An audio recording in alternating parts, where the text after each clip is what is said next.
Hi,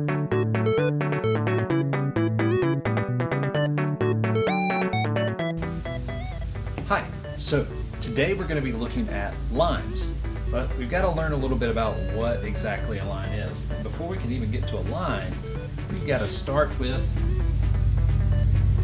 that. Looks kind of like a dot, right?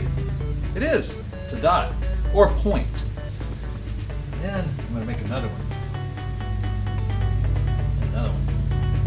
Another one. Another one. Another one. Another one. It's a lot of points, a lot of dots. You can also make more, all inside those points. So this also looks like a pattern, and we'll get to patterns later. But right now, a line has to start with a point where we put whatever we're drawing with down on the paper, and then we follow all those other points until we make a line. So a line starts with a point. It also ends with a point. This looks like just kind of a straight line, right? It's kind of wobbly.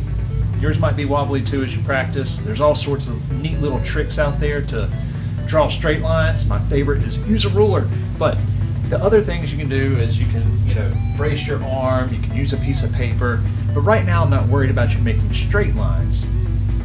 We're just going to talk about lines in general. So there's lines like this, but we also have to talk about wavy lines and diagonal lines. Maybe vertical lines.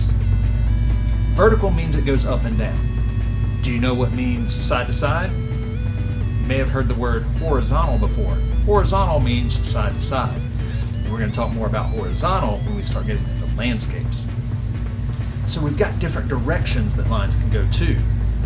So we have lines that change directions. What about the size of the line?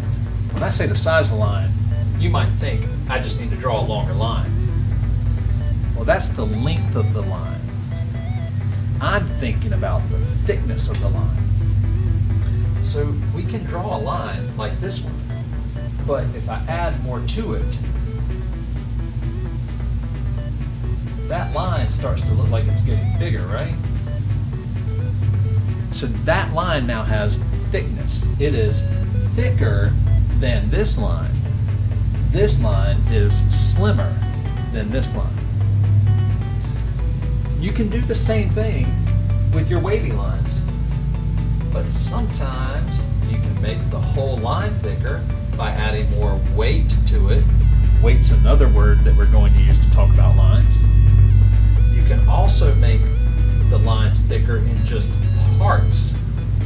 What if I wanted to make the line thicker just where the curve goes up?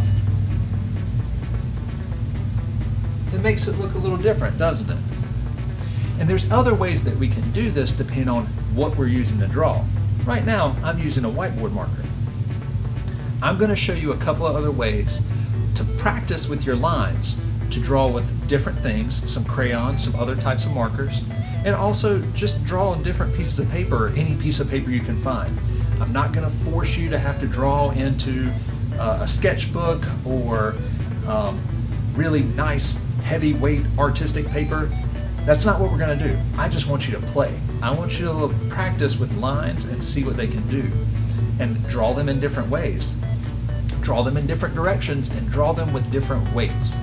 So I look forward to seeing how you practice with all these other things that I'm about to show you.